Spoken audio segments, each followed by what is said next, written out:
की मी असे पण पेशंट पाहिलेत की ज्यांच्या पाईल्सला गरम रॉड किंवा सळईने शेक दिलेला आहे. पाईल्सचा आपण तयार केलेला प्रॉब्लेम आहे. असं आहे, तो शरीरात आधीपासून आजार नाहीये. इंटरेस्टिंग असं आहे की नेपोलियन बोनापार्ट राजा त्याच्या वॉटरलूच्या लढाईमध्ये घोड्यावर त्याला बसता येत नव्हतं कारण त्याला पाईल्स होतं आणि त्यामुळे ते युद्ध हरलेत, असं हिस्ट्रीमध्ये लिहिलेलं आहे. मध्येच मी एक केस केली की 21 वर्षांचा मुलगा होता ज्याच्या डोक्यावर एक 25 सेंटीमीटरची गाठ होती, 5 किलोची जवळपास. इनफॅक्ट रुरल पेक्षा अर्बन पॉप्युलेशन मध्ये हा 20 टाइम्स इन्क्रीज झालेला आहे पहिल्यापेक्षा. मी 20 वर्षांचे मुलं पण आयसीयूत पाहिलेले आहेत, कोमात पाहिलेले आहेत, आणि मी 80 वर्षांचे बाबा पण नीट सगळं टणटणीत स्वतः सगळं करताना एकही आजार नाही असे पण बघितले. नमस्कार. आपल्या ह्या एपिसोडमध्ये आपण अशा डॉक्टरांना भेटणार आहोत ज्यांच्याबद्दल म्हणता येईल की खऱ्या प्रकारे त्यांच्या रक्तातच रुग्णसेवा लिहिली होती. त्यांनी त्यांच्या युवा काळातच बऱ्याच कॉम्प्लिकेटेड सर्जरीज केल्या आहेत आणि त्यासाठी त्यांना पब्लिक रेकग्निशन देखील भेटलं आहे. युथफुल पण अत्यंत अनुभवी असे आजचे आपले गेस्ट डॉक्टर अजिंक्य बापूसाहेब पानगावाने. नमस्कार डॉक्टर. नमस्ते अभय आणि टीम. तर डॉक्टर, आपण प्रश्न उत्तर सुरू करूयातच. नक्कीच. पण त्याआधी थोडक्यात तुमची ओळख आमच्या प्रेक्षकांना करून द्या. नमस्कार, मी डॉक्टर अजिंक्य बापूसाहेब पानगावाने. मी राहता येथे जनरल लॅप्रोस्कोपी व लेझर सर्जन म्हणून कार्यरत आहे.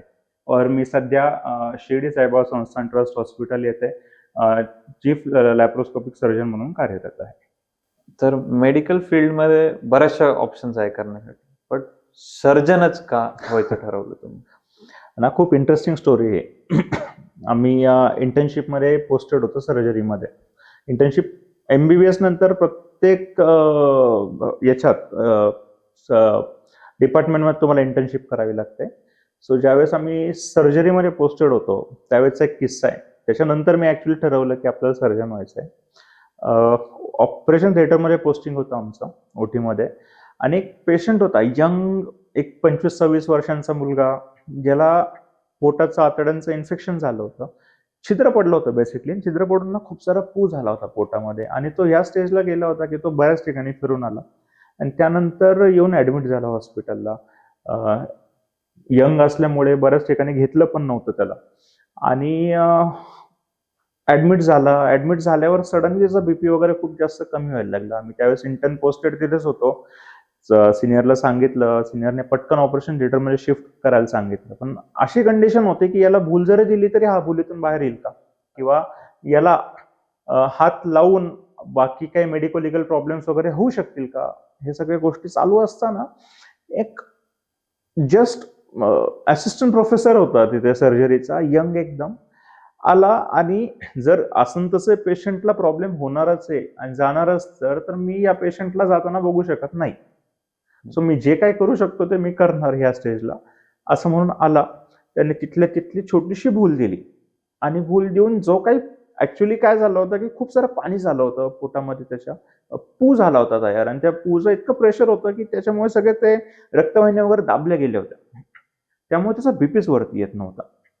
त्याने फक्त तिथले इथे एक छोटीशी भूल देऊन आतमध्ये एक नळी इंट्रोड्यूस केली, आणि त्या नळीतून जसं पाणी पू बाहेर यायला लागला सगळा तसं त्याचे जे पॅरामीटर्स आहेत मॉनिटरवर ते चांगले इम्प्रूव्ह व्हायला लागले.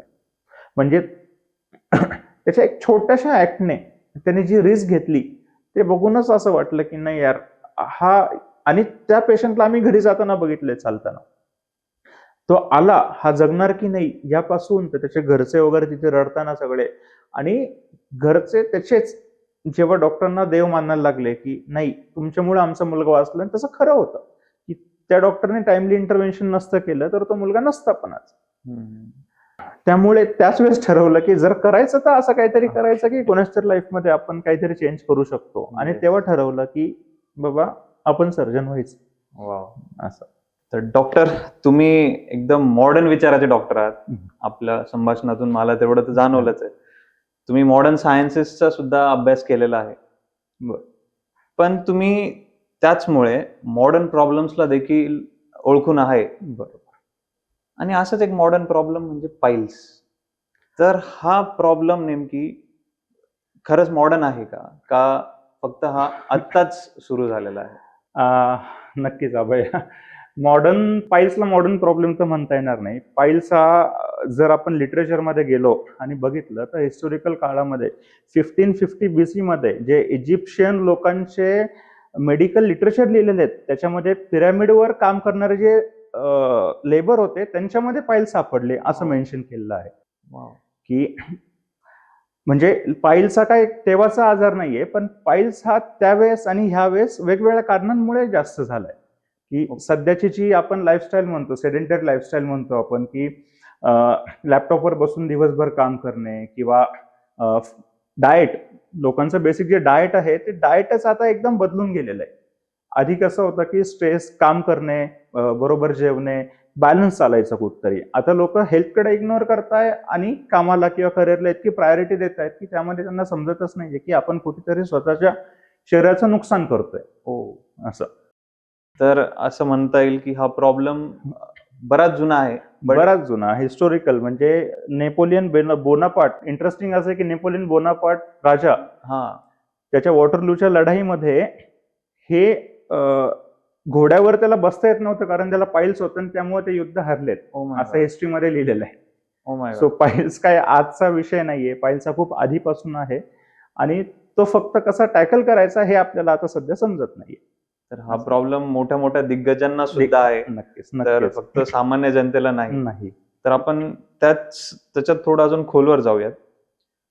तर हा प्रॉब्लेम नेमकी कशामुळे अँप्लिफाय होतोय? सध्याच्या काळात तरी सगळ्यात मेन मला असं वाटतं अभय की हा प्रॉब्लेम जो आहे हा सध्याची सेडेंटरी लाईफस्टाईल आहे किंवा कॉर्पोरेट जॉब तुम्ही जे म्हणतात त्याला, की तुम्ही दिवसभर लॅपटॉपवर बसून असतात, 7-7, 8-8 तास, न पाणी पिणे, लो फायबर इनटेक, या सगळ्यांमुळे कुठेतरी कॉन्स्टिपेशन तयार होतंय आणि त्या कॉन्स्टिपेशनमुळे इग्नोर केल्यामुळे पाईल्सचा आजार आहे तो जरा जास्त होतोय. इनफॅक्ट रुरल पेक्षा अर्बन पॉप्युलेशन मध्ये हा 20 टाइम्स इन्क्रीज झालेला आहे पहिल्यापेक्षा. म्हणजे हा नंबर तसा छोटा नाहीये, आपल्याला बोलताना काही वाटत नाहीये, पण it is a huge number. म्हणजे every third person has this problem. आणि त्याला काही सोल्युशन म्हणजे आपल्याकडे सोल्युशन आहे त्याचं, पण आपण त्याच्यावर काम करत नाही, म्हणून तो प्रॉब्लेम उद्भवतोय. पाईल्सचा आपण तयार केलेला प्रॉब्लेम आहे, असं आहे. तो शरीरात आधीपासून आजार नाहीये. असं. तर त्याच प्रॉब्लेमचं एक कॉमन रिझन असं समजलं जातं की तिखट खाल्ल्याने किंवा मसालेदार खाल्ल्याने हा आजार होतो. तर हा फॅक्ट आहे का मिथ आहे? तिखट खाल्ल्याने किंवा मसालेदार खाल्ल्याने पाईल्स होत नाही, पण पाईल्सचा ज्याला प्रॉब्लेम असतो, हे बघ, साधी सिंपल थिअरी असते पाईल्सला, की जेव्हा पण तुम्ही, पाईल्स म्हणजे काय, नॉर्मल म्युकोजा असतो तिथला, जिथं पण ॲनोरेक्टम नावाचा प्रकार असतो, जिथून विष्ठा बाहेर निघते किंवा शौच बाहेर निघते, त्या ठिकाणी काही व्हिनस प्लेक्सस असतात जे की तिथे आलेली विष्ठा पुढे ढकलायचं काम करतात. सो ज्यावेळेस तुम्हाला हार्ड स्टूल्स किंवा कॉन्स्टिपेशन होतं त्यावेळेस तुम्हाला जास्त प्रेशर द्यावं लागतं आणि या प्रेशरमुळे ते जे वेन्स आहेत त्यांना जास्त काम केल्यामुळे त्यांचा एंगॉजमेंट किंवा सूज येते त्यांना. आणि मग ह्याच प्रकाराला आपण पाईल्स म्हणतो. पण बेसिक हेच आहे की जेव्हा पण कॉन्स्टिपेशन होणार आहे, it will definitely lead to piles. आणि तिखट आणि मिरचीचा भाग राहिला की मसालेदार खाण्याने पाईल्स होत नाही, पण पाईल्स जेव्हा होणार आहे, पाईल्स झालंय तुम्हाला आणि त्यानंतरच तुम्ही मसाल्याचं खाल्लं तर तो नक्कीच पाईल्सचा त्रास वाढवतो. तर ही दिलासा देणारी गोष्ट आहे, कारण बऱ्याच लोकांना तिखट म्हटलं की जिभेला पाणी येतं, पण पाईल्सच्या पेशंटला भविष्यातलं टेन्शन दिसतं.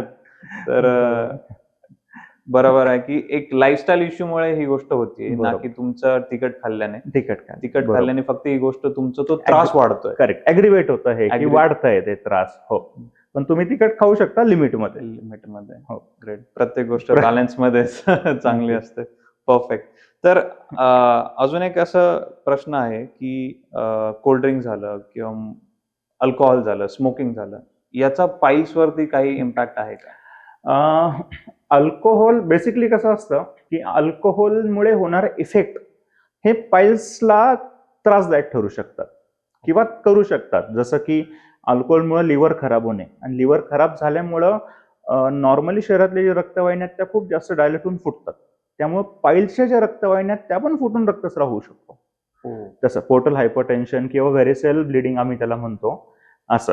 दुसरं, पाईल्समुळं आपलं अल्कोहोलमुळं डिहायड्रेशन होणे आणि त्याच्यामुळे पण लो फायबर डाएट इंटेक असेल, डिहायड्रेशन असेल तर हार्ड स्टूल होणे.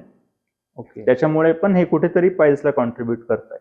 असं आहे. स्मोकिंगचं कसं आहे, स्मोकिंगला तुम्ही जितकं जास्त स्मोकिंग कराल तेवढे जास्त छातीचे प्रॉब्लेम्स आणि त्यानंतर खोकला सुरू होतो. आणि खोकल्यामुळे पण पोटाचं जिथं प्रेशर वाढणार आहे, जिथं प्रेशर करणार तुम्ही तिथे हा प्रॉब्लेम तुम्हाला होणार आहे. सध्या तरी मॉडर्न याच्यात सध्या स्मोकिंग केल्याशिवाय मी सकाळी मोशन पास करू शकत नाही. आज सगळं सुरू झालंय नवीन काहीतरी.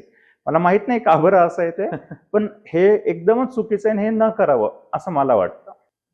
परफेक्ट उत्तर होतं सर डॉक्टर. तर असाच एक प्रश्न पाईल्स रिलेटेडच, की इंडियन टॉयलेट की वेस्टर्न टॉयलेट, म्हणजे पाईल्स पेशंटसाठी पण किंवा इन जनरल पण, हा इंडियन की वेस्टर्न, हे कुठलं toilet sitting perfect? Actually physiological तुम्ही बघितलं, जर अॅनाटॉमिकल जर तुम्हाला पाहिजे असेल तर एक अॅनोरेक्टल नावाचा अँगल असतो तिथे, की जेव्हा तुमचं मोशन पुढे पास होत जाते तर ते ज्यावेळेस खाली कम्प्लीट इव्हॅक्युएशन म्हणजे कम्प्लीट बाहेर निघण्यासाठी एक अॅनोरेक्टल अँगल तयार होतो. तो अॅनोरेक्टल अँगल पूर्ण तयार इंडियन टॉयलेटमध्ये होतो, त्या पोश्चरमध्ये. म्हणून इंडियन टॉयलेटमध्ये कम्प्लीट इव्हॅक्युएशन म्हणजे पूर्णपणे विष्ठा बाहेर निघणे हे इंडियन टॉयलेटमध्ये होतं आणि वेस्टर्न टॉयलेटमध्ये ते इनकम्प्लीट होतं. ओके. आता राहिली गोष्ट कुठलं बेटर, तर फिजिओलॉजिकली इंडियन टॉयलेट बेटर यंग जनरेशनसाठी. पण ज्यांना गुडघ्याचे आजार वगैरे आहेत ते वेस्टर्न टॉयलेटवर बसू शकतात आणि खाली तुम्ही एक स्टूल घेऊ शकता, ओके, ज्याने की तो अँगल तयार होईल. वेस्टर्न टॉयलेटमध्ये समोर स्टूल घ्यायचा, सो तो अॅनोरेक्टल अँगल तयार होतो जितका पण पॉसिबल आहे. आणि हे एल्डरली मध्ये, कारण एल्डरली म्हणजे जे काही म्हातारपणात किंवा 60 नंतर जे नीचे प्रॉब्लेम तयार होतात त्यांना गुडघे पूर्ण कम्प्लीट वाकून बसताच येत नाही. सो गुडघ्याचे प्रॉब्लेम पण वेगळे वाढतात त्याच्यात, किंवा त्यांना सांगितलेलं पण असतं की तेवढे गुडघे वाकू शकत नाहीत पूर्ण.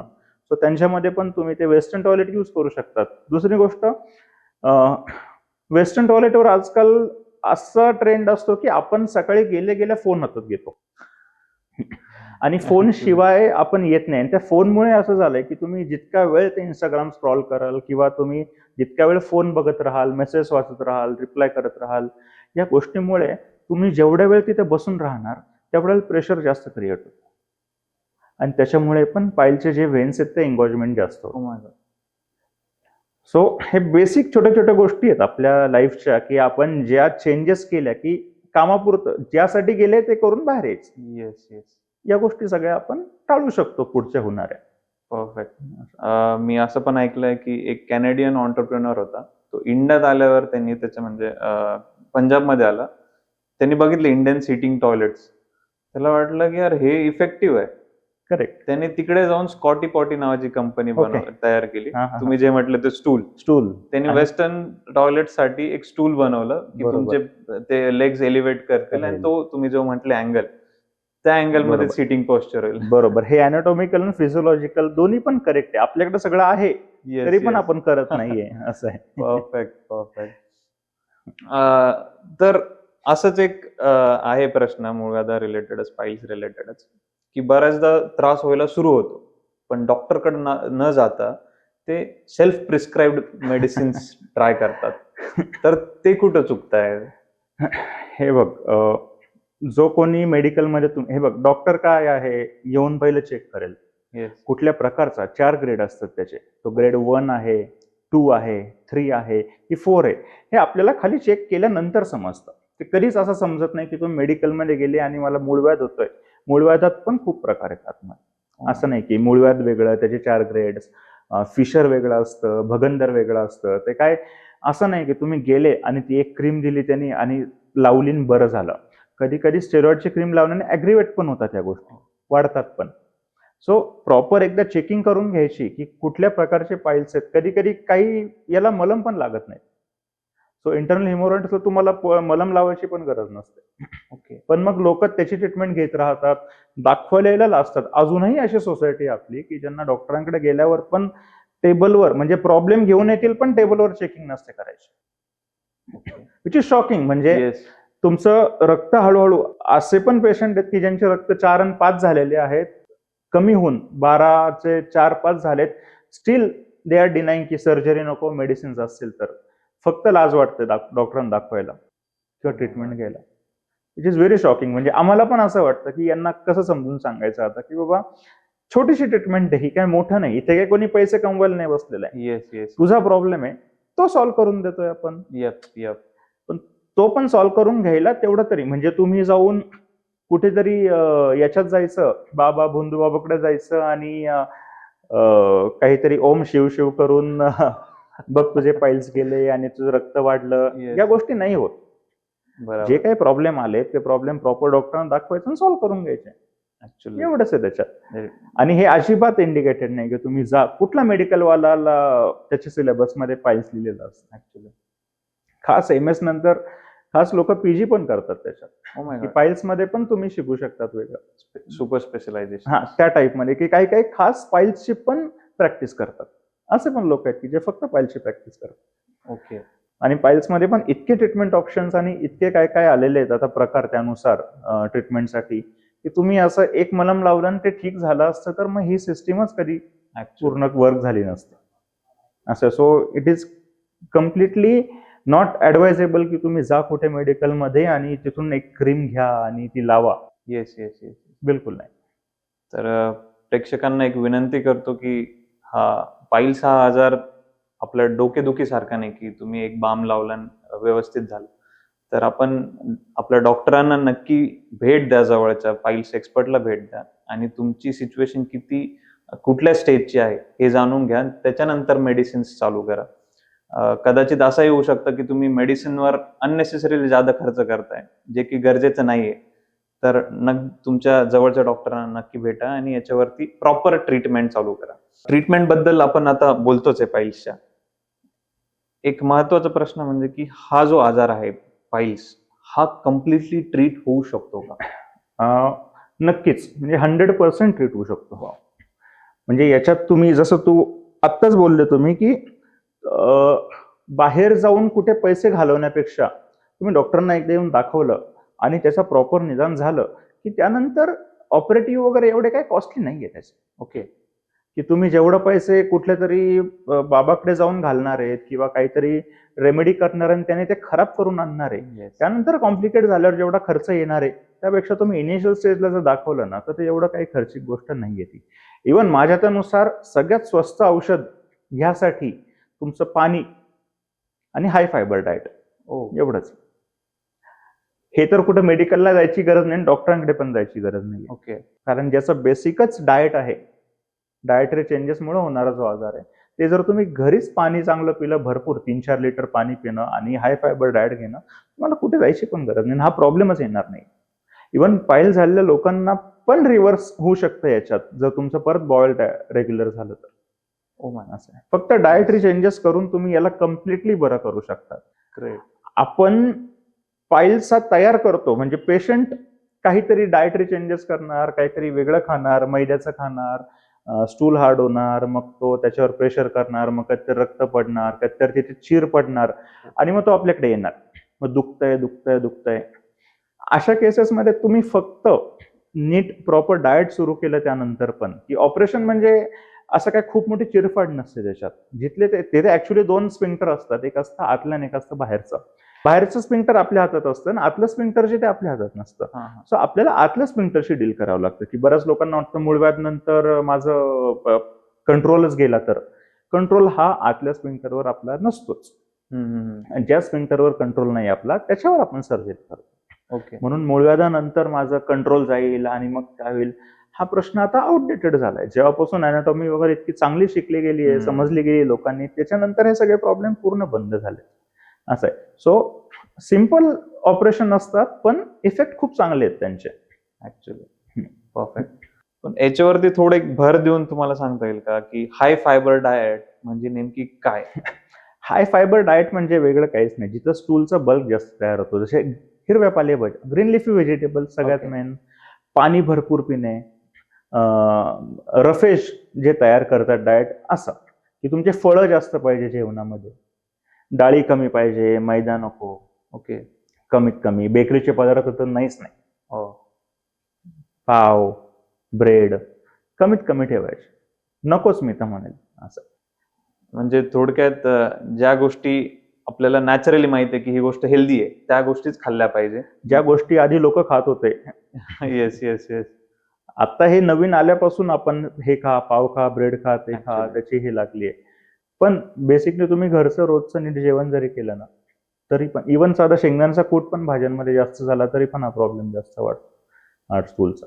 सो फायबर डाएटसाठी नॉर्मल जे काही तुमचे हिरवे पालेभाज्या आहेत, फळं आहेत, ते खा पोटभर. पाणी पाणी खूप जास्त महत्वाचं आहे. पाणी 3 ते 4 लिटर पाणी रोजचं पिलं ना Wow. तरी तुम्हाला हे प्रॉब्लेम जाणवणार नाही.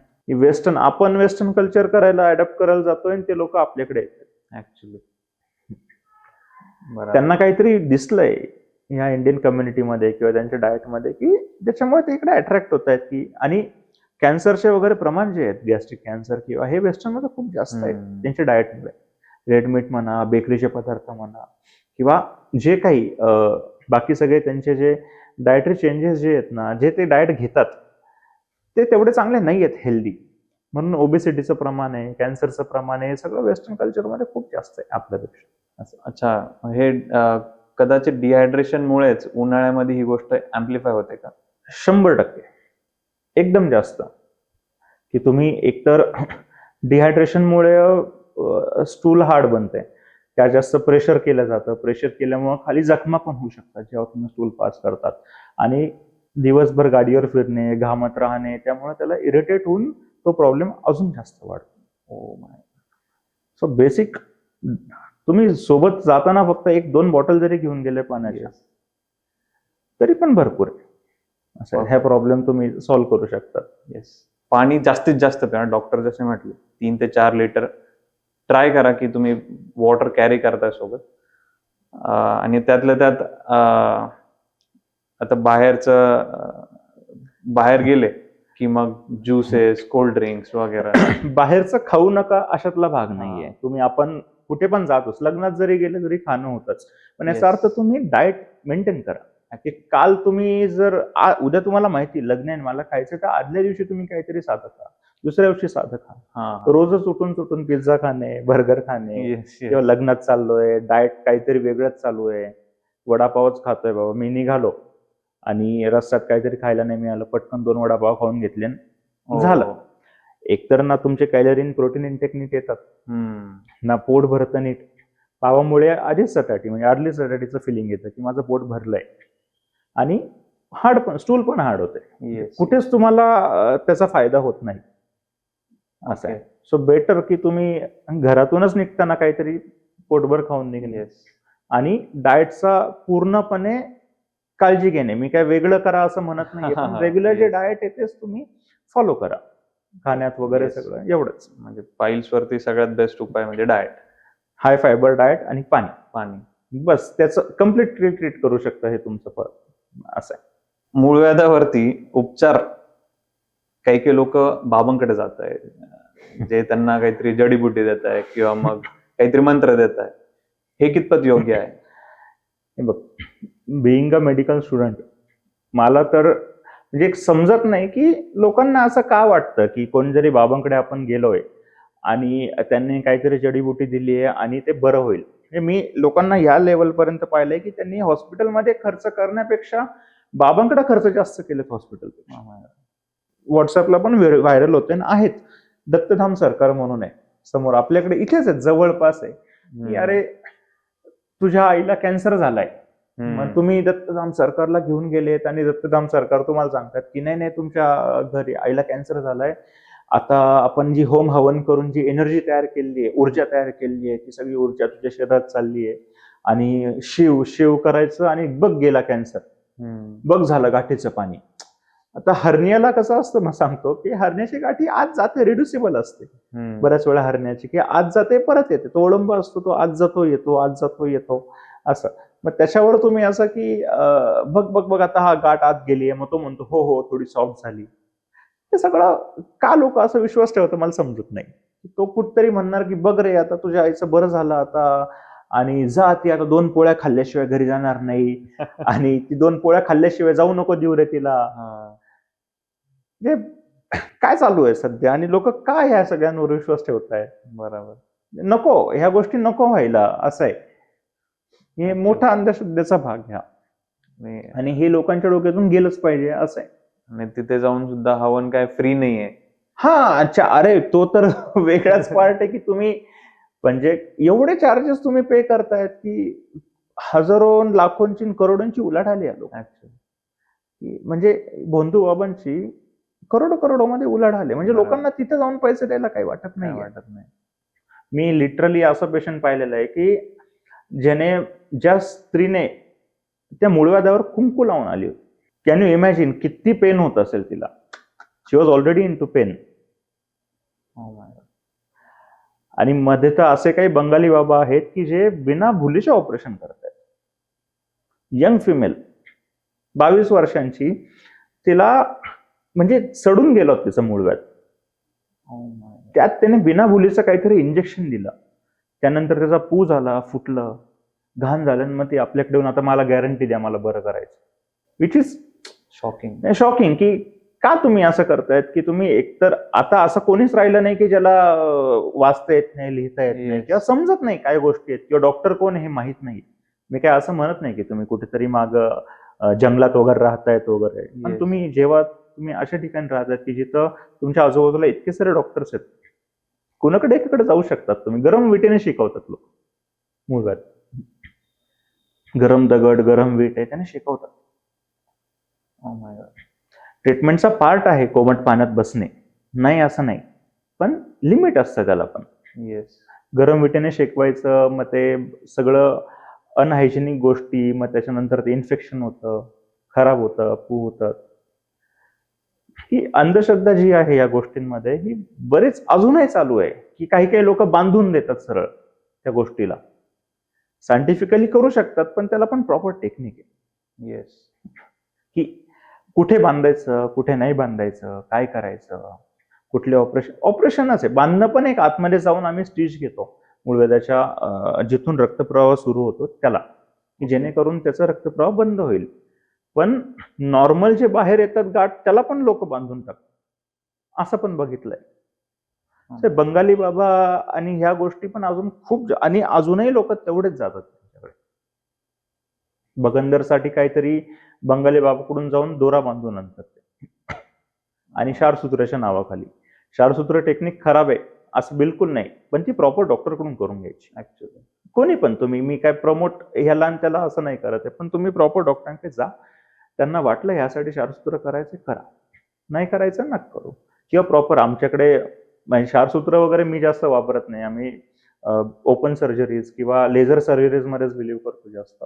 पण प्रॉपर टेक्निककडे जा, माणसाकडे जा ज्याला टेक्निक आहे, आणि त्याच्याकडून करून घ्या.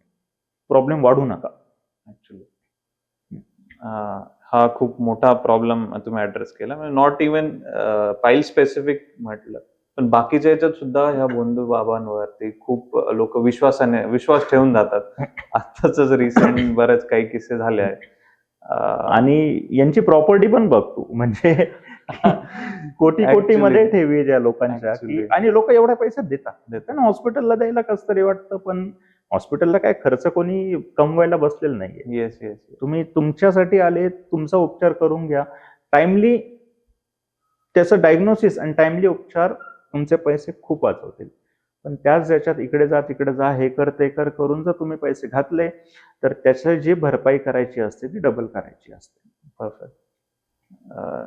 बरोबर आहे की जे मॉडर्न सायन्सेस जे प्रॅक्टिस करताय त्यांच्यावर 10 वर्ष डेकेड्सचा अभ्यास असतो, तेव्हा ते कुठे जाऊन फायनलाइज होतं, मग ते असोसिएशन अप्रूव्ह करतं.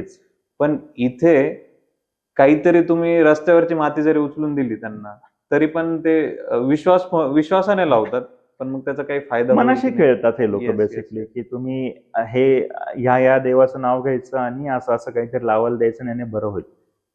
बरोबर. मग ते म्हणजे एखाद्याला 100 पैकी एखाद्याला ज्याला प्रॉब्लेमही नसतो त्याला थोडंसं काहीतरी रिलीफ मिळतो, काहीतरी वेगळ्या गोळ्यांमुळे किंवा कशामुळे, मग तो सगळ्यांना सांगत फिरतो, आणि मग तेव्हापासून हे सगळं सुरू होते चेन. पण जर एवढीच भोंदू बाबांचं आणि यांच्या ट्रीटमेंटचे फरक असते, तर आज हे मॉडर्न मेडिसिन कधी डेव्हलप झालं. यानेच जर झालं असतं तर इतक्या वरती कधी गेलेच नसते प्रॉब्लेम. ऍक्च्युली हा खूप मोठा इश्यू ऍड्रेस झालेला आहे या क्वेश्चन थ्रू. असाच एक मॉडर्न प्रॉब्लेम डॉक्टर याच्यावरती आपण भर देऊया की हर्नियाचे पण केसेस आता कॉमनली ऐकायला येतात. तर हा प्रॉब्लेम नेमकी आहे काय आणि हा कशामुळे होतोय? बेसिकली हर्निया हा आपल्या शरीरातले नॉर्मल डिफेक्ट असतात. जसं की बेंबीचा हर्निया आपण धरू एक्झाम्पल, की जिथं ऑलरेडी नाळ असते बच्चूची, ती तुम्ही कट करतात नंतर डिलिव्हरी झाल्यावर, आणि तो जो डिफेक्ट आहे तिथून रक्तवाहिन्या येऊन जाऊन करतात, किंवा जांघेतला हर्निया आहे तिथून रक्तवाहिन्या येऊन जाऊन करतात. सो हे नॉर्मल डिफेक्ट आहेत बॉडीमध्ये. पण हळूहळू जसं जसं वय वाढत जातं किंवा स्ट्रेनस वर्क वाढत जातं, अशा केसेसमध्ये ते डिफेक्ट जे आहेत छोटे, आधी जे नॉर्मल होते ते थोडेसे मोठे होत जातात. आणि मग त्यातून आतला जो भाग आहे, म्हणजे बेसिकली सांगायचं तर कुठेतरी शरीराची एक भिंत कमकुवत होते आणि त्यातून आतल्या गोष्टी बाहेर येतात आणि परतात जातात. ओके. असं. तर हा मेजर प्रॉब्लेम की तुमची जी प्रोटेक्शन वॉल असते करेक्ट, ती त्यामध्ये break थोडी होते. कमकुवतपणा ऑलरेडी डिफेक्ट असतात, हे नाही हा. असं नाहीये, पण तुम्ही ज्यावेळेस हळूहळू ते कमकुवत होत जातात त्याच्यानंतर हरण्याचे प्रॉब्लेम तुम्हाला उद्भवतात. हर्निया झालाय तर किती वॉल तुमची कमकुवत झाली, तर याच्यावरती ट्रीटमेंट ऑपरेशनच असते की मेडिसिनल उपचार पण आहे? 100% ऑपरेशन हाच हरण्याला उपचार आहे. ओके. बिलकुल दुसरं काहीतरी गोळ्या घेऊन वगैरे असं काहीच नाही निघालंय आजपर्यंत मेडिसिन मध्ये की तुम्ही या गोळ्या घ्या आणि हरण्या बरं होईल. ओके. काय कुठली पण समजा तुम्ही जरा की एखाद्या ठिकाणी खड्डा पडलाय, स्नायू कमकुवत झालाय, Yes. जोपर्यंत टाके मारून आपण त्याला बंद करत नाही तोपर्यंत बंद कसं होणार? शरीरात काय असं मेकॅनिझम नाहीये येस. की बाबा ते डिफेक्ट जे आहेत ते आपोआप बंद होतील, किंवा तुम्ही ही गोळी घ्या आणि मग हे बंद होईल, नाही असं काही. सो याला ट्रीटमेंट ही पूर्णपणे सर्जरी हीच आहे. बरोबर. आणि आजकाल सर्जरीमध्ये पण इतकं काय काय ऍडव्हान्स निघालंय की आधी ओपन सर्जरीज होत होत्या, की तुम्ही लेअर बाय लेअर सुचर करत यायचं आणि त्यानंतर मग एक जाळी टाकून द्यायची. मग त्याला कधी कधी जुनं असं होतं की चिरफाड करून ऑपरेशन करत होते. आता नवीन याच्यात असं आलंय की दुर्बिणीने ऑपरेशन करू शकतो आपण. चिरफाडचा प्रश्नच नाही, करंगले एवढे छोटे छोटे होल असतात, पोर्ट्स असतात, ते 2 आणि 3 पोर्ट्स मध्ये तुमचं पूर्ण ऑपरेशन होऊन जातं. ना कुठे तुम्हाला वरती टाका दिसतो ना काय दिसतोय, आणि यात तसेच सुंदर रिझल्ट आहे त्याचे पण. ओके. म्हणजे आतून जाऊन टाके मारतो आपण आतमध्ये लॅप्रोस्कोपिक yes. सुचरिंग करून, आणि त्याच्यातून ती जाळी लावून देतो आतून. येस. सो हे कम्प्लिटली जसं आपण ओपन मध्ये करत होतो लेअर बाय लेअर, तसंच याच्यात पण तेवढंच लेअरचं प्रोटेक्शन आपण तयार करतो. आणि याच्यामध्ये रिकव्हरी पण खूप फास्ट fast. रिकव्हरी, म्हणजे थर्ड डे ला तुम्ही तुमच्या रुटीन कामं करू शकता. ग्रेट.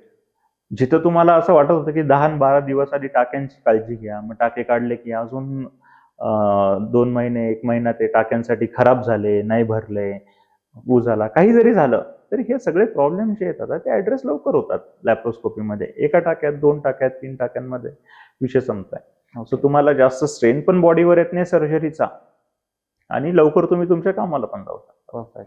हर्नियाबद्दलच काही पेशंट्स असतात, त्यांना कळलंय की डिटेक्ट झालंय की त्यांना हर्निया आहे, पण ते ट्रीटमेंट डिले करत असतात. तर ही सिच्युएशन किती गंभीर होऊ शकते? पेशंट दरवेळेस येतात ओपीडी मध्ये, की ओपीडी मध्ये आल्यावर पेशंट म्हणतात की हर्नियाची गाठ झालेली आहे छोटीशी. बरोबर आहे, या हर्नियाच्या गाठीला ऑपरेशन करायची गरज आहे का? मग आता ऍज अ सर्जन मी तर सांगणारच आहे की मला पुढचे जे प्रॉब्लेम्स माहिती आहेत त्यानुसार मी सांगणार आहे 100% करण्याची गरज आहे. का बरं गरज आहे? कारण हा जो डिफेक्ट असतो हा खूप छोटा असतो इनिशियली, कुठला पण हर्नियाचा. त्यातून आतडे बाहेर येतात आणि आत जातात. ओके. एक आवरण असतं त्याला बाहेरून, त्याला सॅक म्हणतो आपण. त्यातून बाहेर येतात आत जातात, बाहेर येतात आत जातात. ज्या पण ठिकाणी आता आतडे, समजा तू नॉर्मली बसलेला आहेस आणि हर्निया आहे बेंबीचा आणि त्यातून आतडे बाहेर आले, ठीक आहे, त्या होलमधून आतडे बाहेर आले, ते बरोबर तिथपर्यंत आले, बसले. आता समजा तू साधा खोकलं जरी किंवा जरा वजन जरी उचललं ना, तर हवा भरली होते, आतड्यांमध्ये असते हवा. हवा भरल्यावर नॉर्मली ज्या छोट्या होलमधून आतडे आत गेले होते ते आता परत येऊ शकतात. नॉर्मल ऍक्टिव्हिटी, म्हणजे साध्या शेतकरी वर्गात पण इतकं सारं आहे हे की तुम्ही हे हर्नियाचे छोटे छोटे डिफेक्ट आहेत, आणि हे डिफेक्ट की कशाला करायचं, याला मला काही त्रास नाहीये. आणि त्यात जेव्हा ते आतडे अडकतात, त्यांच्यामध्ये हवा भरली जाते, हे आतड्यांचा रक्तप्रवाह कमी होत जातो. हळूहळू हळूहळू. आणि अशा केसमध्ये नॉर्मल हर्नियात जे ऑपरेशन होतं ते आता आतड्यांचं ऑपरेशन बनतं. Oh my God. आमच्या लिटरेचरमध्ये आज सांगितलं आहे की 6 तासात याचं ऑपरेशन झालं पाहिजे जिथं आतडे अडकले गेलेले आहेत. नाहीतर आतडे काळे पडायला सुरुवात होतात, सडतात, फुटतात आणि आतमध्ये सगळं इन्फेक्शन होतं. सो विदिन 6 आवर्स जर तुम्ही केलं नाही, पण मग हा प्रॉब्लेमच येऊ द्यायचा नाही. सो आधीच तुम्हाला जेव्हा जाणवतंय की आता ते आतड्यांचे ऑपरेशन म्हणजे काय सोपे नाहीयेत. त्याला पूर्ण ते हर्निया तर बाजूलाच राहतो. मग तुम्हाला पूर्ण पोट उघडून ते सगळे घाण ते सगळं आतडे कट करून ते जोडून द्यावे लागतात. त्यानंतर परत 3-4 दिवस पेशंट उपाशी असतं. की आतडे भरण्यासाठी वेळ द्यावे लागतात. ते पण लीक होतील, काय होतील माहित नसतं आपल्याला पण.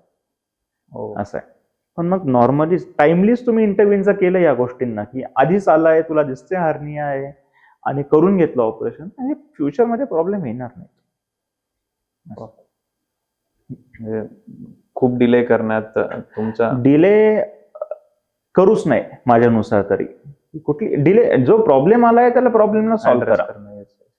सेम तसंच आहे पायल सारखंच की तुम्ही डिले करत जाल आणि मग नंतर कुठेतरी एकदम मोठं होऊन आल्यावर तुमचं रक्तही कमी झालंय, सगळं कमी झालंय, मग आता या स्टेजला येऊन तुम्ही दाखवणार की आता काय. मग अशा वेळेस आपल्याला करतं पण. आणि प्रॉब्लेम असा होतो की जेव्हा तुमचं आतडे खराब झालेले होतात ना त्यावेळेस तुम्हाला जाळी वगैरे पण टाकता येत नाही. सो तुम्हाला परत हर्निया व्हायचे चान्सेस असतात. त्याला आमच्या भाषेत इन्सिजनल हर्निया म्हणतात. Oh my. So complications operation न केल्यामुळे जास्त आहेत.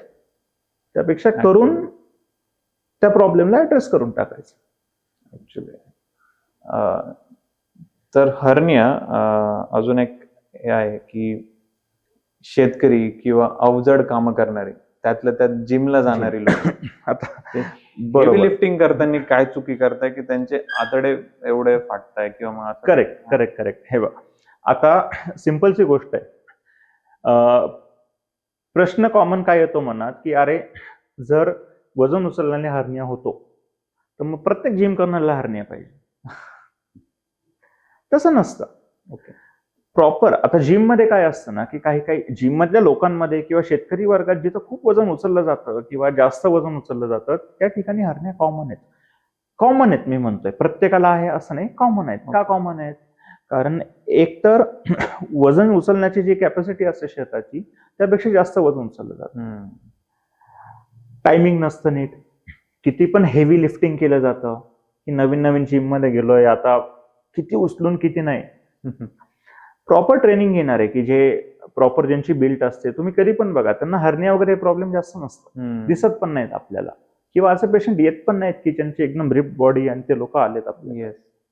कारण हे टाइमली, एक तर तुमचं टायमिंग महत्वाचं असतं, ब्रिदिंग टेक्निक महत्वाची असतात जिम करताना. वजन किती उचलणं आहे, आपल्या शरीराला किती केपेबल आहे आपण आणि आपण किती उचलतोय. हे वेट लिफ्ट, डेड लिफ्ट करतात. अननेसेसरी इतकं वजन उचलायचं कशासाठी? म्हणजे मी काय असं नाही म्हणत तुम्ही करू नका, पण आता मी 110, 120 आणि 150 उचललं त्याने कोर स्ट्रेंथ वाढते का तुमची? कोर स्ट्रेंथ वाढवा तुमची. ते कोर स्ट्रेंथिंग एक्सरसाइजेस करा. पण हे डेड लिफ्ट वगैरे करून तुम्ही एकतर उचला पण लिमिटमध्ये उचला. खूप जास्त वजन उचलायचं आणि मग ते म्हणजे हे फॅड झालंय थोडंसं की इंस्टाग्रामसाठी मी किती वजन उचलून दाखवू शकतो. पण मग ते तुमचं प्रॉपर वेट ट्रेनिंग नसेल ना तर मग हे हर्नियाचे प्रॉब्लेम ऍग्रिवेट होतात. कुठे पण जागा आहे, कमकुवत जागा आहे ती, तिला जागा मिळाली ती वाढणार आणि त्यातून आतले आतडे बाहेर येणार, झालं प्रॉब्लेम सुरू होतात. सो जिम करा पण प्रॉपर ट्रेनिंग नाही करा. उगाच अननेसेसरी वेट उचलणे. किंवा शेतकऱ्यांना तर आपण असं तर नाही सांगू शकत की प्रॉपर उचला, कारण त्यांचं खूपच हार्डवर्क असतं आणि त्या केसेसमध्ये आपण असं करू शकत नाही. पण शेतकरी पॉप्युलेशन मध्ये खूप जास्त कॉमन आहे ह्या गोष्टी ऍक्च्युली. तर शेतकऱ्याने देखील महत्वाची काळजी घेतली पाहिजे वजन उचलताना. किंवा मग एकटं राबण्यापेक्षा एखादा जोडीदाराला घेऊन ते वजन डिस्ट्रीब्यूट करण्यात जास्त समजदारी आहे. करेक्ट. आणि आरंभशूरांनी जे जिमला जात आहे त्यांनी तर जिम करा, जिम मध्ये काहीच प्रॉब्लेम नाही. जिम तर केली पण पाहिजे स्वतःच्या साठी. पण तुम्हाला जर एक्सरसाइजेस पाहिजे ना तर सकाळी संध्याकाळी तुम्ही अर्धा तास चालले ना ते पण इनफ आहे बॉडी ऍक्च्युली. डाएट प्रॉपर घेणे, पाणी भरपूर पिणे, सकाळी दिवसभरात अर्धा तास जरी चालले 10 मिनिट ब्रिस्क वॉकिंग ठेवायची त्यातली. येस. तुम्ही जिम मध्ये जाऊन हे करून सगळं कितपत आपल्याला फिट ठेवायचं, येस येस. आपल्याला कोणाला दाखवायचं नाहीये. ऍक्च्युली स्वतःला फिट ठेवण्यासाठी जिम मध्ये 22 वर्षांच्या मुलाला हार्ट अटॅक येतात. कशामुळे होत आहे? हे प्रोटीन सप्लिमेंट, क्रिएटिन, म्हणजे प्रोटीन इंटेक पाहिजे शरीराला, पण लिमिटमध्ये पाहिजे. लोकांचं गट प्रॉब्लेम्स प्रोटीनमुळे पण हार्ट स्टूल्स होतात. खूप जास्त लोकांना सहन होत नाही, इतकं सारं घेतात. प्रॉपर वेट असतं 1 मिलीग्राम पर केजी, 1 ग्राम पर केजी, किंवा थोडस जास्त लागत असेल जिमच्या वेळेस, तुम्ही ज्यावेळेस वर्कआउट करताय. पण हे लोक 3-4 स्कूप टाकून घ्यायचे आणि मग त्यानंतर ते बॉडीला पचतं नाही पचतं, मग तुम्हाला प्रॉब्लेम्स बाकी सुरू होतात. क्रिएटिन वगैरेमुळे किडनीला सूज येणं सुरू होतं. या सगळ्या गोष्टी इतक्या यंग एजला. आणि आता तर असे पण काही लोक आहेत की ज्यांच्याकडे जिम ट्रेनिंग किंवा त्यांना कंपल्सरी झालंय की मला हे केल्याशिवाय माझी बॉडीच बनणार नाही.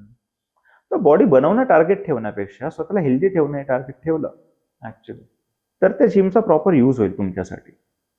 नाही तर जिम तेवढंच हानिकारक आहे. आता आपण आतड्यांबद्दल बोललो, थोडं ॲब्डोमिनल एरियाबद्दल बोललो. तर असाच एक पोटात काही अल्सर होतात लोकांना, तर ते कशामुळे होतात किंवा मोस्ट कॉमन रिझन काय आहे त्याचा? अल्सरचं एक पॅथोफिजिओलॉजी तसं बघितली ना, तर लोकांचं म्हणणं असतं की मला खूप ऍसिडिटी होते, खूप जळजळ होते, खूप ऍसिडिटी होते. हे काय असतं की आतमध्ये आतड्यांचं जठरामध्ये जी लेअर असते आतड्यांची, हे कमकुवत असतात. तुम्ही सारखं त्याला ज्यावेळेस खूप जास्त ऍसिड प्रोडक्शन, तुम्ही खूप मसाल्याचं खाताय किंवा खूप टाइमली खात नाहीयेत, रात्रभर जागतायत, स्ट्रेस लेवल्स खूप जास्त आहे, अशा वेळेस जे प्रोडक्शन आहे ऍसिडचं ते खूप जास्त. मग अशा केसेसमध्ये तिथली जी नॉर्मल लेअर असते त्याला जखमा व्हायला सुरुवात होते. आणि मग त्या जखमा झाल्या की मग तुम्ही काही जरी खाल्लं तरी ते दुखणार आहे पोटात. सो अल्सर हळूहळू किंवा तिथले जंतू संसर्ग असतो की एच पायलोरी म्हणून असतो, त्याच्यामुळे पण होतो बऱ्याच वेळा, की त्यासाठी आपण ट्रीटमेंट पण घ्यावी लागते. पण एक कुठून ना कुठून जे खाण्याच्या पद्धती बदललेल्या आहेत त्याच्यामुळे तयार होणारा हा प्रॉब्लेम आहे अल्सर. खूप तिखट खाणे, मसाल्याचं खाणे, स्पायसी खूप जास्त. आपल्याकडे काळा मसाला खूप चालतो ऍक्च्युली, ह्या काळा मसाल्यानेच निम्मे प्रॉब्लेम आहेत. लिमिटमध्ये खाल्लं तर काही प्रॉब्लेम येत नाही. थोडं थोडं खा तुम्ही, आज उद्या परवा जे काय खातात, पण तुम्ही ज्यावेळेस एकदम स्पायसी और तिखा, मग ते कुठेतरी प्रॉब्लेम देत तुमच्या शरीराला, कारण शरीराला सवयच नाही या गोष्टींची. आणि नसावी पण इतक्या तिखटची सवय कधी शरीराला, होऊ पण शकत नाही. येस, असं म्हणजे नेचरमध्ये आपण कधी मसाल्यांसाठी इव्हॉल्वच नाही झालो, हे आपण नंतर म्हणजे माझं जेवण मी फक्त चटणी पोळीच खातो, येस येस, हे नाहीये त्याचं उत्तर. असं नसावं. शरीराला जे जे गरजेचं आहे ते मिळालं, ते चटणीतून कसं मिळणार आहे? परफेक्ट. आणि स्पायसेस शरीरात गेल्यावर स्पायसेस मध्ये असे काय प्रोटीन आणि काय आहेत तुमच्याकडं की बाबा त्यांनी तुमच्या शरीराची बिल्ड चांगली होणार आहे? येस. तर बेसिकली जेवणात एक पार्ट राहू शकतो तो, पण ते तुमचं जेवण नसेल. बरोबर. की काळी भाजी फक्त पोट भरायचं काम करते, पण तुमच्या शरीराची जी न्यूट्रिशनल भूक आहे, जी न्यूट्रिएंटची भूक आहे, ती सॅटिस्फाय नाही होत. हो, आणि त्याने प्रॉब्लेम जर जास्त होत असतील तर ते थांबवू शकतात तुम्ही. मसालेच कमी खा, असं आहे, कमी मसाल्याचा खात जा. डाएट चांगला घेतलं की हे प्रॉब्लेम होणार. मोस्ट कॉमन सोल्युशन सगळ्याच आजारांवरती तुमचं डाएट. 100%. पाणी डाएट हे तुमचं बऱ्यापैकी गोष्टींचं सोल्युशन आहे तुमचं रेग्युलर डाएट आणि पाणी, आणि रोज सकाळी 30 मिनिट चालणे. बाकी तुम्हाला वेगळं काहीच करायची गरज नाहीये तुम्हाला हेल्दी ठेवण्यासाठी. म्हणजे तुम्ही एकदम सहजपणे एक गुरुमंत्र दिला, एक चांगली लाईफ जगण्याचा. या 3 गोष्टी तुमच्या व्यवस्थित असतील तर everything else can be taken care. Definitely तुम्हाला वेगळं काही करायची गरज नाहीये त्याच्यात, जे आपल्या हातात आहे. ऍक्च्युअली आपल्याला काय वेगळं कुठे जाऊन जिम मध्ये जाऊन चालायची गरज नाही तुम्हाला, की जिम मध्ये या हॉटेलमध्ये चांगलं खायला मिळतंय किंवा या हॉटेलमध्ये चांगलं मिळतंय, असं काही नाही. घरात जे रोज तुम्हाला मिळतंय तेच डाएट मी तुम्हाला सांगतोय घ्यायला. आणि पाणी तर फ्रीच ते तर पिऊ शकतो आपण. बरोबर. वॉकिंगचं सांगायचं ठरलं तर आम्ही एकदा कोरेगाव पार्क एरियामध्येच बाईकवर चाललो, मी माझा फ्रेंड. तर आम्हाला एक रेंज रोवर दिसली. रेंज रोवरच्या पुढे एक व्यक्ती वॉक करत होता. आम्ही सहजपणे पास झालो. आणि नंतर आम्हाला क्लिक झालं, यार त्याला कुठेतरी बघितलं त्या माणसाला. म्हणजे एवढा मोठा माणूस आहे तो, की रेंज रोवर आहे, तरी तो वॉक बरोबर. करणे म्हणजे त्याच्यासाठी एक एक्सरसाइज आहे. तो व्यक्ती होता राजीव बजाज. अरे बापरे. बजाज कंपनीचे ते जे Owner. ओनर आहे, करेक्ट. त्यांचा फाउंडर जे आहे त्यांचा मुलगा. म्हणजे जे हे लोक जर टाइम काढू शकतात स्वतःसाठी ऍक्च्युली अर्थात, तर Yes. आपण कुठे करिअरच्या मागे इतकं पळत चाललोय की आपल्याला थोडा पण वेळ नाहीये की आपण हो. 10 मिनिट किंवा अर्धा तास Yes. स्वतःसाठी देऊ शकत नाही. तेवढा तर वेळ प्रत्येकाला पाहिजेच की तुम्ही अर्धा तास स्वतःसाठी काढा, नाहीतर पुढचे आज 30 मिनिट काढले तर पुढचे 30 वर्ष चांगले जाणार आहेत. ऍक्च्युली लोक लाईफला स्प्रिंट समजतात, की one Definitely. Sprint to another sprint, पण ती लाईफ एक मॅरेथॉन आहे नक्कीच. असं म्हणायला आणि ते जशी बॉडीची तुम्ही काळजी घ्याल तसं बॉडी तुम्हाला देणार आहे. परफेक्ट. मी 20 वर्षांची मुलं पण आयसीयूत पाहिलेले आहेत, कोमात पाहिलेले आहेत. आणि मी 80 वर्षांचे बाबा पण नीट सगळं ठणठणीत स्वतः सगळं करताना एकही आजार नाही असे पण बघितले. डॉक्टर, आपण आता डिझिजेस साईडला ठेवून काही वेगळ्या टॉपिक्सवर चर्चा करूया. तुम्ही ओपीडी सुद्धा बघतात, स्वतःची पण असेल, आणि तुमच्याकडे बरेच प्रकारचे पेशंट्स येतात. तर काही पेशंट्स वेगळ्या वेगळ्या अंधश्रद्धा बाळगून काहीतरी वेगळेच उपचार घेऊन, भलतेच उपचार घेऊन येत असतात. तर असे काही उपचार करून आलेले पेशंटचं काही तुम्हाला सांगता येईल? ऍक्च्युली आता मध्येच मी एक केस केली, एक 21 वर्षांचा मुलगा होता ज्याच्या डोक्यावर एक 25 सेंटीमीटरची गाठ होती, 5 किलोची जवळपास.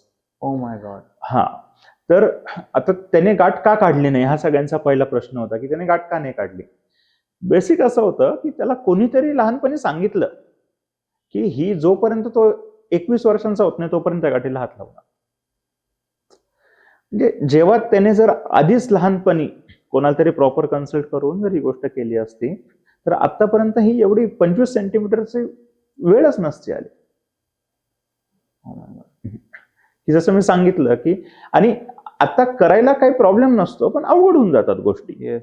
जेव्हा छोटं असतं तेव्हा काढणं आणि आता एवढी मोठी तुमच्या चेहऱ्या एवढीच गाठ वरती काढणं, सगळेच प्रॉब्लेम होऊ शकतात, जीवाला पण तेवढाच धोका होऊ शकतो. सो टाइमली इंटरव्हीन केलं असतं तर आतापर्यंत तसं काय, हा सक्सेसफुली बाबांच्या कृपेने सगळं नीट झालं, ते आपण चांगलं पण केलं नाही असं म्हणत नाहीये, पण मॉडर्न सायन्सला पण काही लिमिटेशन्स आहेत. नाही असं नाहीये की तुमच्या बॉडी समोर हात टेकावेच लागतात कुठेतरी, की जेवढं ऍक्सेप्ट होईल तेवढंच देणे, जास्त नाहीये. बरोबर. असं मी तर अंधश्रद्धेस टॉपिक काढला म्हणून सांगतो की मी असे पण पेशंट पाहिलेत की ज्यांच्या पाईल्सला गरम रॉड किंवा सळईने शेक दिलेला आहे. Oh my God. इंटरेस्टिंग सांगतो तुला की हिपोक्रेट्स वगैरे जे होते खूप आधी, जे ज्यांनी पाईल सर्जरी वगैरे केल्या खूप आधी, म्हणजे त्या काळात जेव्हा कोणाला काही माहित पण नव्हतं, त्या काळात त्यांनी गरम सळई वापरली. म्हणजे आपण जसं आता लेझर वापरतो तर त्यावेळेस गरम सळई वापरायची, त्यावेळेस भूल नव्हती, काही नव्हतं. पण आता ही स्टेज नाही येते. आता जसजसं भूल आली मग ऑपरेशन सेफ झाले, मग सेफ ऑपरेशन झाले तर मग तुम्हाला प्रॉपर टेक्निक आल्या, हायजीन मेंटेन करणं. ऑपरेशन थिएटरमध्येच ऑपरेशन का करतात? कुठे पण करू शकतो ना आपण, ऑपरेशन थिएटरमध्ये करतात कारण तेवढं एन्व्हायरमेंट मेंटेन केलं जातं. बरोबर. असं. आणि गरम सळईला आज रिप्लेस केले लेझरने. तुम्ही टेक्निक तीच करताय, पण मग आता इव्हॉल्व्ह व्हायची गरज आहे लोकांना. आता हे कुठेतरी जुन्या याच्यात जाऊन आणि मग काहीतरी कुंकूस लाव आणि हे कर, ह्या गोष्टी करायची गरज नाही. आता खूप छोटे छोटे आणि खूप सिंपल उपाय आहेत सध्या ज्याच्यावर आपण हे सगळं करू शकतो. आणि ऑपरेशन्स काय खूप मोठे नाही आहेत, पण टाइमली यायचं आणि दाखवायचं, हाच एक पर्याय त्याला. इंडियन्सचा थोडा जुगाडू माइंडसेट आहे, त्यामुळे ते कायम जुगाडच्याच मागे पळत असतात. बट कुठेतरी ह्या गोष्टी थांबल्या पाहिजे. नक्कीच थांबल्या पाहिजे. जेव्हा आपल्या तब्येतीची गोष्ट असते किंवा आपल्या शरीराची गोष्ट असते तर एक्सपेरिमेंट करण्यात काहीच अर्थ नाही. एकच तर शरीर आहे. आम्हाला करू द्या एक्सपेरिमेंट. आणि तुम्ही ते एक्सपेरिमेंट आणि ते एक्सपेरिमेंट ऍक्च्युली 15 वर्ष त्याच्यावरती स्टडी झालेला असतो. 15 कितीतरी वर्ष. म्हणजे हे टेक्निक्स काही आज नाही आलेले. जसजसं नवीन टेक्निक्स डेव्हलप होतात, ते कुठेतरी कॉन्फरन्सेस असतात भरपूर सारे, ते बरेच सारे पेशंट्स डॉक्टरांना पण शिकवलं जातं ऍक्च्युली. आणि याच्यावर प्रॉपर स्टडी असतो की ह्या टेक्निकचा ह्या टेक्निकवर काय फायदा आहे. त्याच्यानंतर हे तयार केले जातात टेक्निक किंवा Yes. आणले जातात. हे असं नाहीये की तुम्ही काल शिकले, कुठेतरी तुमच्या रात्री स्वप्नात आलं आणि तुम्ही केलं, असं नाही. बरोबर. प्रॉपर टेक्निक्स आहेत जे असे पण टेक्निक्स आहेत जे फेल गेलेले आहेत. नाही असं नाही, पण मग त्यांना परत कंटिन्यू केलं नाही गेलंय येस. असं. सो जे प्रॉपर ट्रेनिंग घेऊन करणं म्हणजे ऑपरेशन करणं हे जास्त चांगलं आहे. बरोबर. म्हणजे एक मी कुठेतरी वाचलं होतं की एक साधी मेडिसिन मार्केटमध्ये येण्याआधी 12 वर्ष लागतात त्यांना. Research, R&D. करेक्ट. सगळं करून इतक्या वर्षांच्या नंतर मग ती मग मेडिसिन marketमध्ये याच्यात येते. मार्केटमध्ये येते आणि Yes. मग ती घेतली जाते. येस. मग त्याचे साईड इफेक्ट वगैरे सगळं स्टडी करून परत कंटिन्यू करणं नाही करणं किंवा कुठल्या इफेक्टचा कुठल्यात जास्त चांगला इफेक्ट आहे त्यानुसार ते Yes. ठरवतात किती वापरायची नाही वापरायची असं. आणि लोक मेडिकल मध्ये जाऊन फक्त एक पेन किलर घेतात, करेक्ट. किंवा अँटीबायोटिक्स घेतात बरोबर. आणि बरं झालं म्हणतात. पण मग मेन हे बघ, नॉर्मली काय होतं ना, ओव्हर द काउंटर मेडिसिनचा का प्रॉब्लेम जास्त आहे, कारण लोकांना डॉक्टरांची फीस द्यायची नसते. पहिली गोष्ट. दुसरी गोष्ट, प्रत्येक कोपऱ्यावरचे मेडिकलवर डॉक्टर झाले की तुला इथे जाऊन फक्त सांगायचंय की मला सर्दी होते, तो लगेच तुम्हाला बरोबर 4-5 गोळ्या देऊन देतो किंवा एक ही घे गोळीन जा घरी म्हणतो. पण प्रॉपर कशामुळे होते, काय होते. साधं कोविड आलं मध्ये. कोविडने किती सगळं जग हलवून ठेवलं ऍक्च्युली. पण कोविडच्या सुरुवातीला पण असंच झालं की लोकांनी ज्यांनी काळजी नाही घेतली, मेडिकलला गेले आणि 2 गोळ्या घेतल्यात आणि घरी निघून आलेत, त्यांचा ऍग्रिवेट झाला नंतर. मग व्हेंटिलेटर पासूनही सुटका नाही, कशापासूनच नाहीये. येस. तर प्रॉपर आधीच दाखवलं आणि आधीच ट्रीटमेंट प्रॉपर सुरू केली असती तर हा जो फेज आहे हा आपल्याला कुठेच जायची गरज नसते पडली. असंच एक टॉपिक पण घेऊया आपण आता. ओपीडीज बद्दल बोललोच तुमच्या. तर private versus government hospitals treatment मध्ये खरोखर फरक आहे का? ऍक्च्युली आता प्रॉब्लेम काय झालेला आहे मी तुम्हाला सांगतो की लोकांचा जो माइंडसेट आहे ना, लोकांना कम्फर्ट पाहिजे.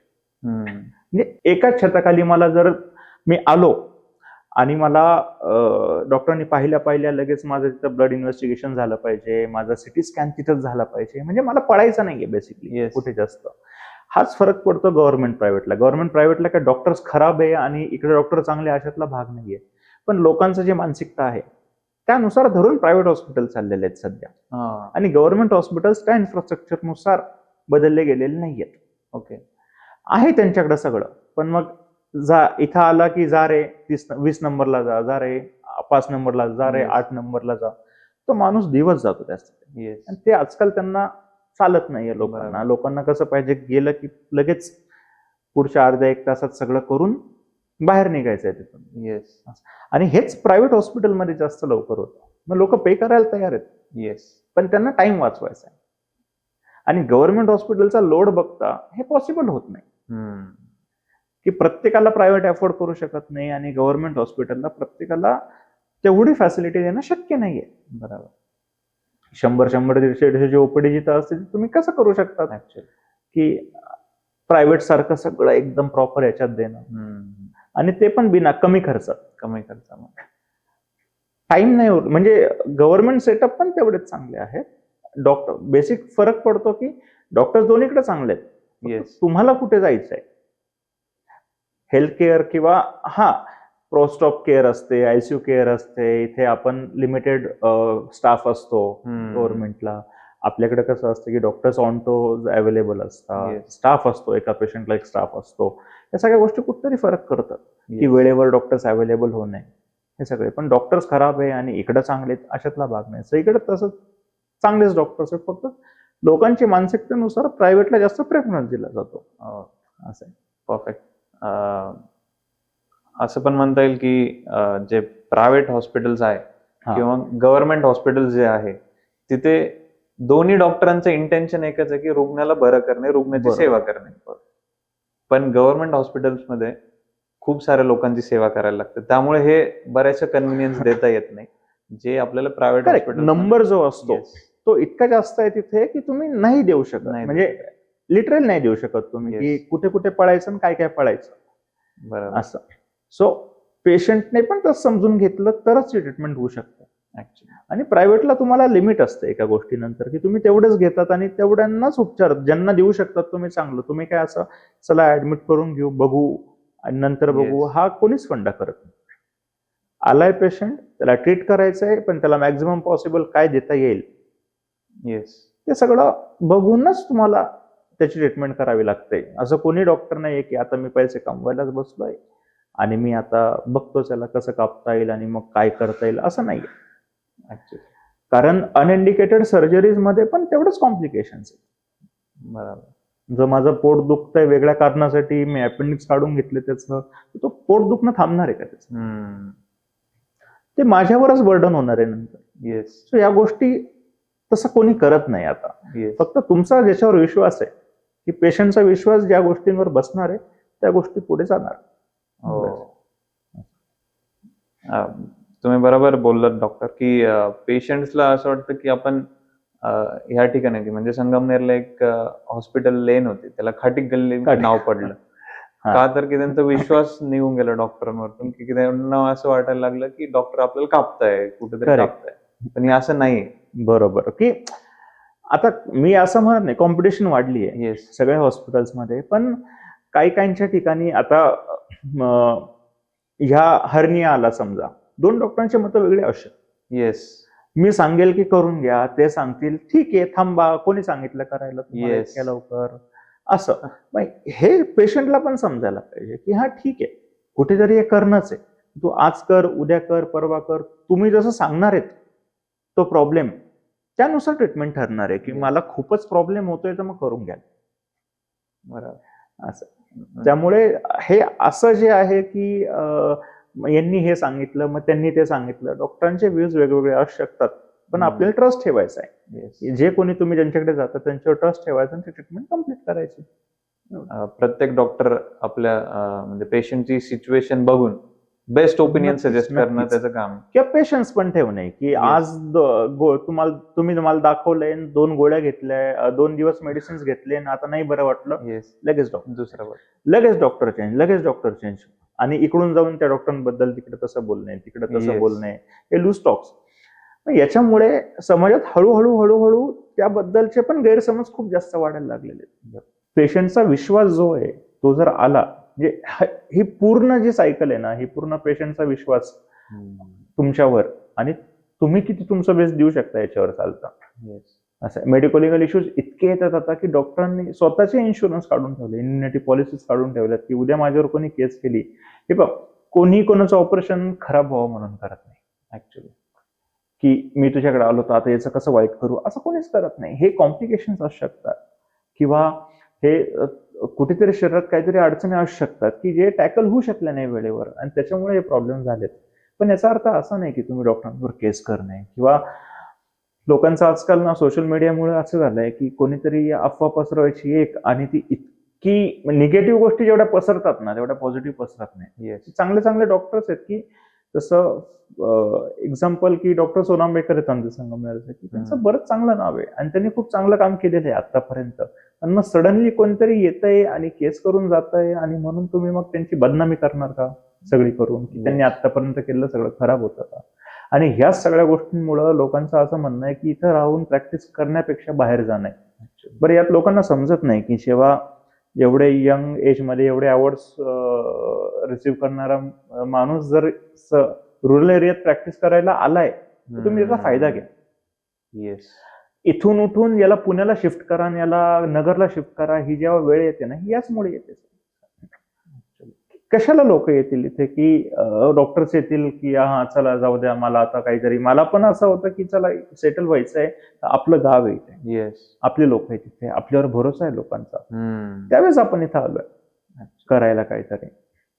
की ऑपॉर्च्युनिटीज बाहेर नाहीये आणि इथं जास्त आहे असं आहे का? नाहीच आहे.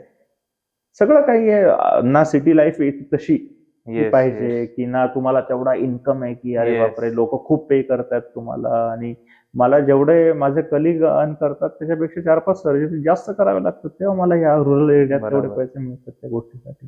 किंवा मी जिथं काम करतो चॅरिटेबल हॉस्पिटल, बरोबर. सो तिथं हॉस्पिटल पण प्रयत्न करतं की मी मॅक्झिमम काय देऊ शकतो यांना, येस. की ज्याने पैसे वाचतील. म्हणजे लिटरली कुठलीही सर्जरी तुम्ही 20 आणि 25,000 नाही करू शकत.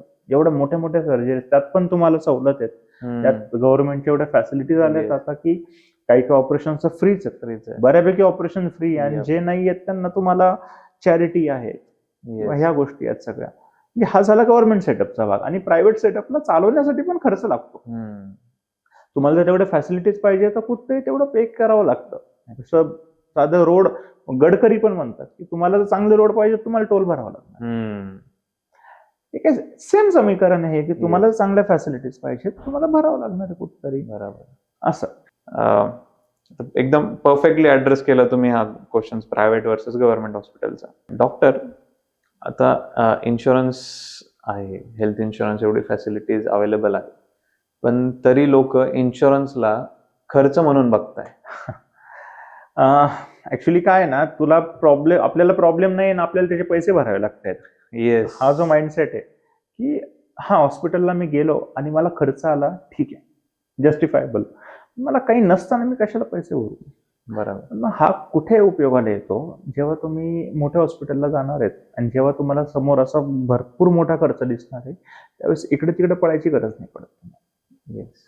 तेव्हा इन्शुरन्स, त्यासाठी तुम्ही इन्शुरन्स घेतलेला आहे. इन्शुरन्स म्हणजे काय नेमकं? कधीतरी अडचणीत मला वेळेवर मदत करणारी गोष्ट आहे. सो इन्शुरन्स तुम्ही घेतलाय आणि आता मी फुकटचे पैसे भरतोय, असं बऱ्याच लोकांचं होतं माणसं. तसं नाहीये. वेळेवर गरज पडली तर अटीतटीला धावून येण्यासाठी कोण असतं नसतं त्यावेळेस इन्शुरन्स तुम्हाला मदत करतो. येस. की फुल पे करेल, हाफ पे, जितकं पण पे असेल, तो जो ती अमाऊंट आहे जी तुम्हाला उभी करायची आहे ती इन्शुरन्स करून देते तुम्हाला त्यावेळेस. बरोबर. तर आता थोडं आपण तुम्ही देखील मॉडर्न आहात, मॉडर्न सायन्सेसचा तुम्ही अभ्यास केलेला आहात. एक असाच मॉडर्न टॉपिक म्हणजे की मेडिकल सायन्सेसमध्ये AI, रोबोटिक्स याचं कसं इन्व्हॉल्वमेंट होत चालली आणि तुम्ही कसं AI ला अडॉप्ट करता? बरोबर.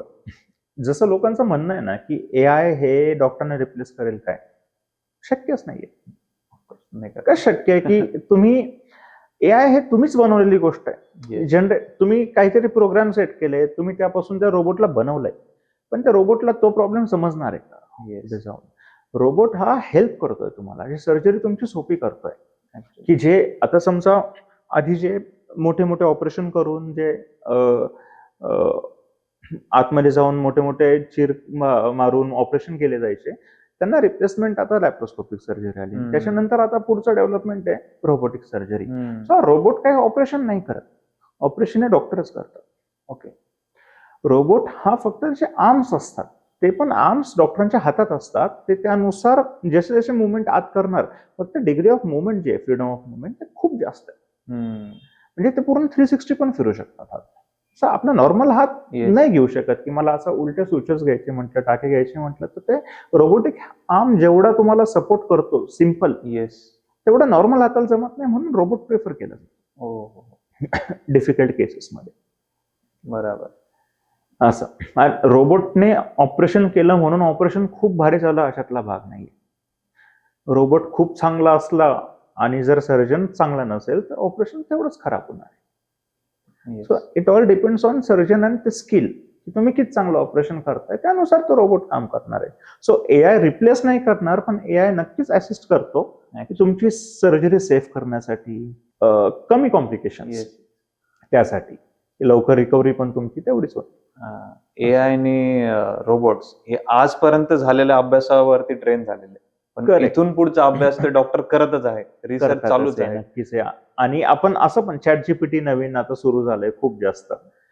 ChatGPT हे आम्ही पण हेल्प टूल म्हणून वापरतो, की जिथं ज्या गोष्टींचं उत्तर आपल्याला सापडत नाहीये किंवा बाबा याचे डिफरन्शियल अजून काय पॉइंट्स असू शकतात किंवा त्याची हेल्प घेतली जाते. असं की ChatGPT डॉक्टर म्हणून वापरायचं नाही कधी, की तुम्ही घरी गेले आणि मला खोकला होतो आणि मला गोळ्या सांगा. ChatGPTला खोकल्यांचे 100 प्रकार माहिती असतात, त्यातलं तो काहीतरी 2 गोळ्या तुम्हाला सांगणार आहे, तुम्ही ते घेणार आहेत.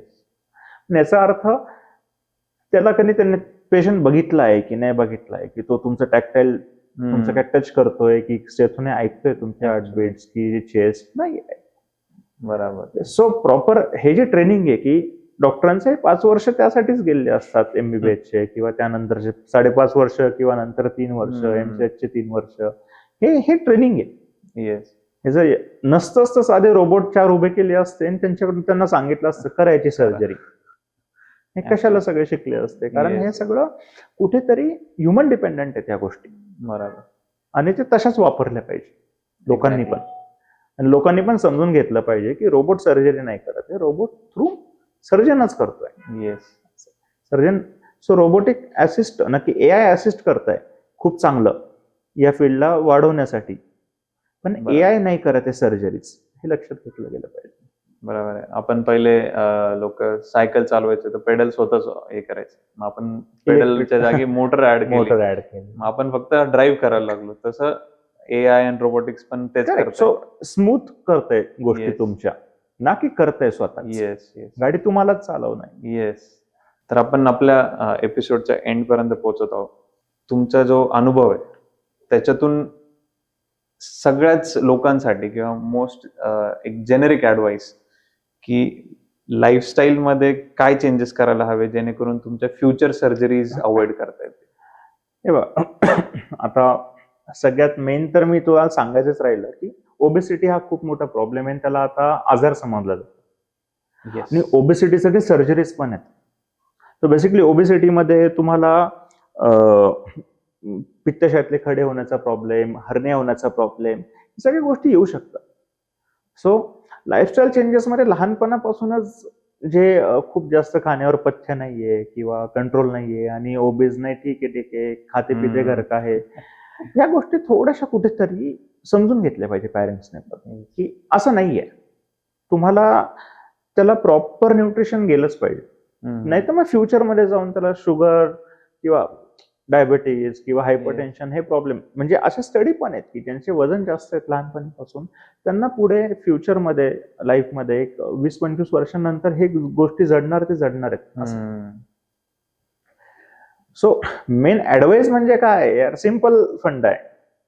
प्रॉपर जेवण, हाय फायबर डाएट ठेवा, चांगलं प्रोटीन चांगले ठेवा शरीरातले, पाणी भरपूर प्या, सकाळ संध्याकाळ वॉक करा, नाहीतर एक अर्धा तास वॉकिंग रोजचं एक करा. तुम्ही गाडी वापरता, सायकल वापरा, जे छोट्या छोट्या गोष्टी या करून जेवढे चेंजेस तुम्ही तुमच्या म्हणजे लॉंगिव्हिटीसाठी, हे काय असं नाहीये की तुम्हाला कोणतरी फोर्स करताय करा सांगताय, स्वतःसाठी एवढा वेळ काढणं आणि हे पथ्य पाळणं, हेच पुढे जाऊन जे गोष्टी आहेत ते टाळू शकतात. ऍक्च्युअली असं की जिम पण करणं तुम्ही म्हणतात, जे प्रॉपर ट्रेनिंग करा. येस. उगाच वजन उचलायचं म्हणून उचलण्यापेक्षा प्रॉपर मसल ट्रेनिंग घ्या, ज्या ज्या गोष्टीसाठी गरजेची आहे, आणि तेवढंच वजन उचलून करा. म्हणजे मग पुढच्या फ्युचरमध्ये होणारे जे प्रॉब्लेम्स असतात ते तुम्ही टाळू शकता. ऍक्च्युअली तर आपण असं म्हणता येईल की लोक गाडी घेतली 4 व्हीलर, चालवताच आहे, मेंटेनन्स नाही, काही नाही, ऑइल चेंज करायला वेळ नाही माझ्याकडे, ऑइल चेंज करायला चालूच आहे. नंतर कुठेतरी इंजिन लॉक झालं की तुम्हाला कदाचित पूर्ण इंजिन बाहेर काढून मग जास्त मोठी सुट्टी घ्यायला. पण मग त्यावेळेस लोक त्या इंजिनला शिव्या घालतात. ऍक्च्युअली इंजिनलाच नावं ठेवतात की अरे यार गाडीने त्रास दिला आहे. तुम्ही ते प्रॉपर सर्व्हिसिंग करत राहिले वेळेवर, शरीराचं पण सेमच. प्रॉपर तुम्ही त्याला वेळ देत राहिले, तुम्ही नीट एक्सरसाइज करत राहिले, डाएट नीट घेतलं, तर तुम्हाला पुढे जाऊन हे जे रिटायरमेंट नंतर आता मी एन्जॉय करणार वाली फेज असते लोकांची, ती तुम्ही हेल्दी राहिले तर करू शकता.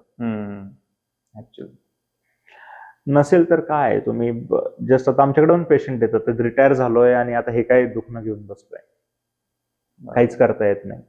हा फेज येऊ नका देऊ, माझं असं म्हणणं आहे. त्यासाठी आजपासूनच तयारी करायची. तर तुम्ही बऱ्यापैकी प्रश्न ऍड्रेस केले आहे आमच्या प्रेक्षकांचे, पण त्यांना काही वैयक्तिक प्रश्न पण देखील असतील, तर ते तुम्हाला कसं कनेक्ट करू शकतात? मी Shirdi Sai Baba super speciality hospital येथे फुल टाइम सर्जन म्हणून कार्यरत आहे. माझे ओपीडी वार्स तिथे मंगळवार, गुरुवार आणि शनिवार आहेत.